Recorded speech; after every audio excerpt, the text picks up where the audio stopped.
Welcome to Storytime with Karen and Kevin. I'm your host, Karen Monroe.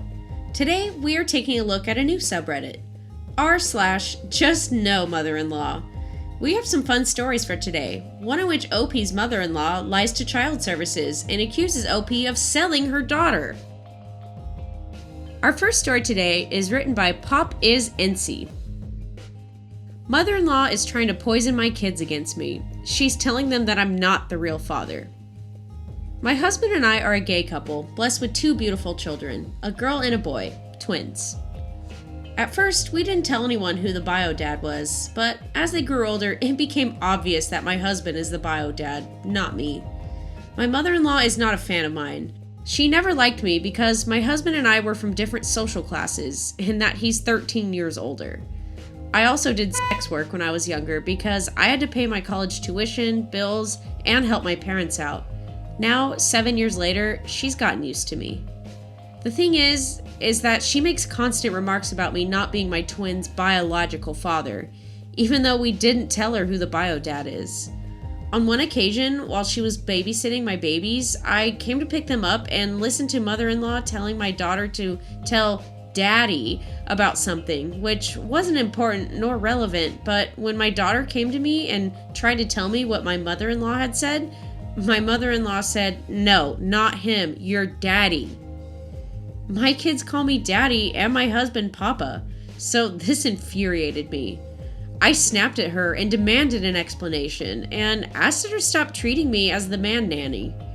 I may have been wild in the past, but now I'm a good father and a good husband.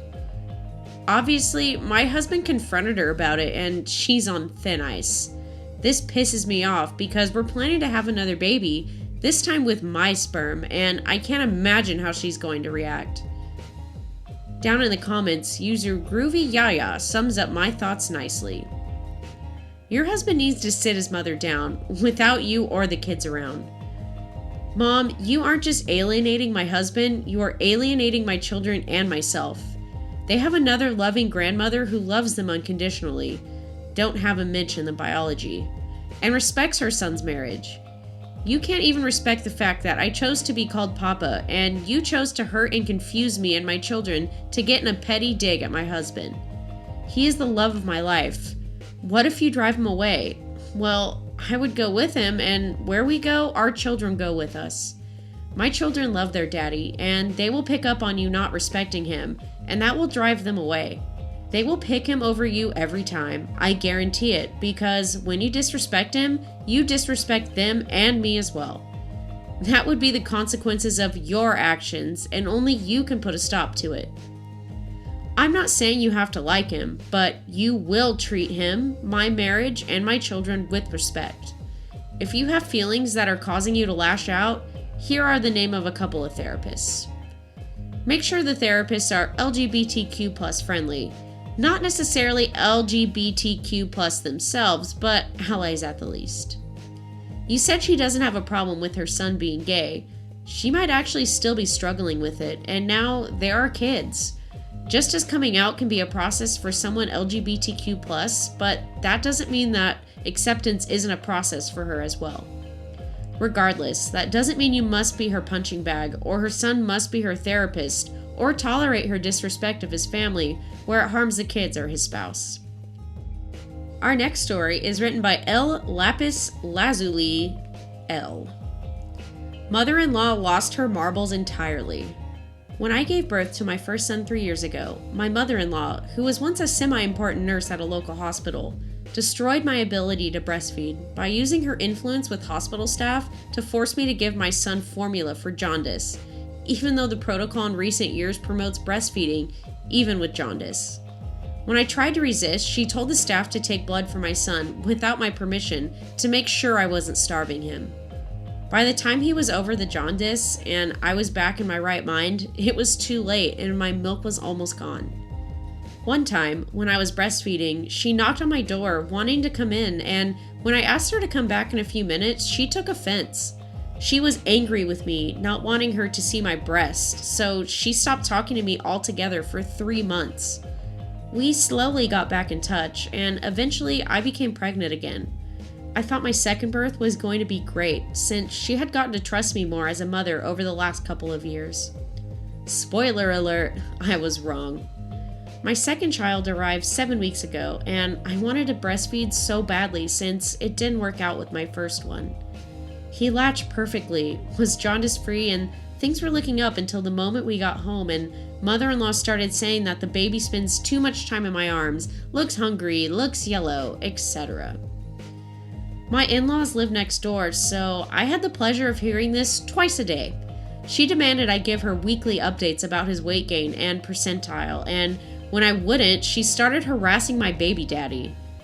I am using the supplemental nursing system to make sure he gets all the calories he needs, mostly out of peer pressure.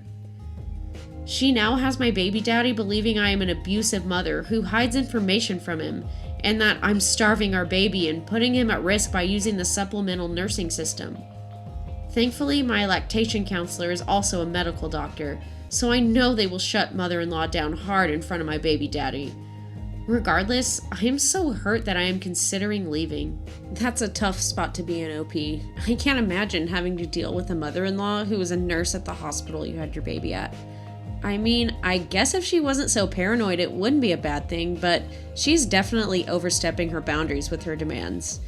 However, just because she is a nurse does not mean she's an expert like your lactation counselor. They are experts for a reason, so you have every reason to trust what they say. At the end of the day, it's your baby. You know what is right for them. Our next story is posted by Careful Sandwich 7. I don't want her nasal thing. My mother-in-law is obsessed with our baby.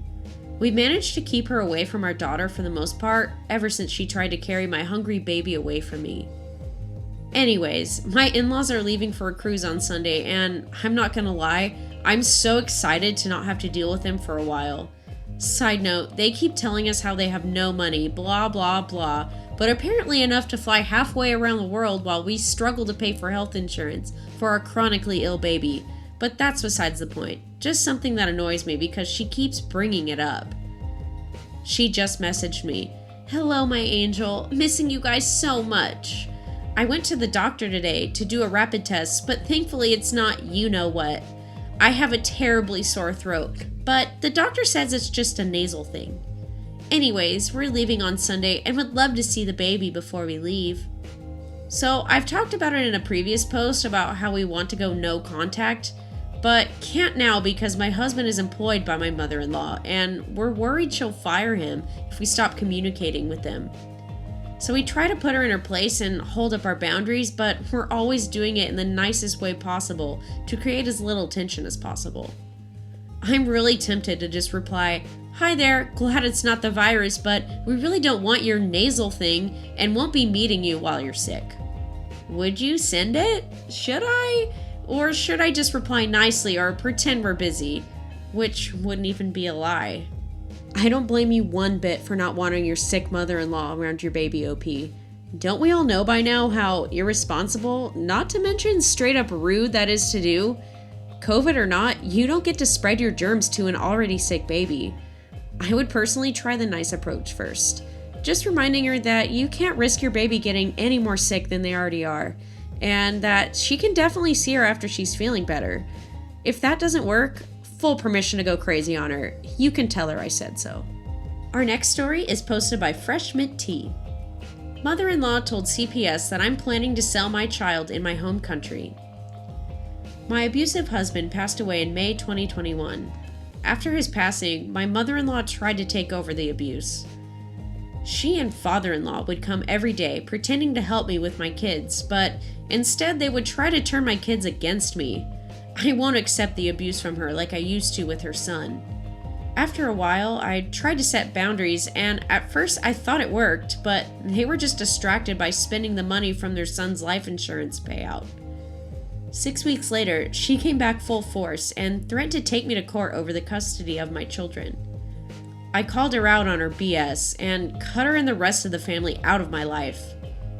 2 weeks after that, I got a call from a social worker for allegedly leaving my 6 and 3-year-old alone while I was out working. My mother-in-law literally spied on me and saw I was doing Instacart because, unlike them, I didn't get any life insurance money. She lied and said she had seen my kids home alone and that she even spoke to them through the door. In reality, my kids were at the neighbor's house being babysat, and thankfully the neighbor agreed to testify that the kids were with her. Case closed. Mother-in-law called CPS again in November and told them that my kids were being neglected. What can I say in my defense? My kids have everything they need. They get regular checkups at the doctor and dentist and anything else they may need. I'm not pretending to be an amazing mother, but I don't neglect their needs. Lastly, out of desperation, she not only called CPS, but she also called the immigration office and my home country's embassy to let them know that I plan on visiting my country of origin to sell my daughter. WTF. I always knew she was a racist biatch, but when will they stop taking her seriously? What more do they need to press charges against her or something? I can't take her to court because I don't have the money, but my question is, how come they still believe her? What's she going to lie about next? I can't think of anything worse than this, but who knows what she might think of. I'm so done with all her BS, but I have no idea what I can do. As long as CPS still believes her, I'm not done with her. People are so cruel. I'm sorry that's happening to you, OP. The apple doesn't fall far from the tree, I suppose. It sounds like you need to cover all your bases here to prevent something terrible from happening. I would highly consider making sure you have a paper trail in case something does come from your mother-in-law's claims. Start sending emails about what is happening to anyone and everyone, especially to your mother-in-law. Any proof you can manage to put on paper will help you. Best of luck, OP. That's the end of our episode today. We are truly grateful for you joining us. If you like our content, please subscribe to our channel and turn on notifications if you are joining us from YouTube. We hope to see you next time. Bye!